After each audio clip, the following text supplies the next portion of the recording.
একটি সুন্দর মুহূর্ত তোমাদের সাথে শেয়ার করার জন্য চলে এসেছি। আর আজ সকাল সকালই পৌঁছে গেছিলাম আমরা রাজ্য ভবনে। আর রাজ্য ভবনে একটি যোগা অ্যাওয়ারনেস সম্পর্কে প্রোগ্রাম ছিল। আর ইন্ডিয়ান যোগা অ্যাসোসিয়েশন এই প্রোগ্রামটা পরিচালনা করেছিল। আর মাননীয় রাজ্যপাল এই প্রোগ্রামে অংশগ্রহণ করেন।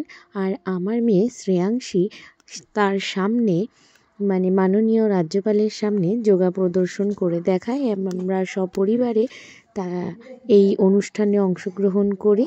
আর সকালবেলা গিয়ে বিভিন্ন ধরনের পশ্চার করে তার বডিটাকে রেডি করে এবং তিনি আসেন। তার সামনে কিছু বাচ্চা, তার মধ্যে শ্রেয়াংশীও ছিল, তার যোগা প্রদর্শন করে দেখায়।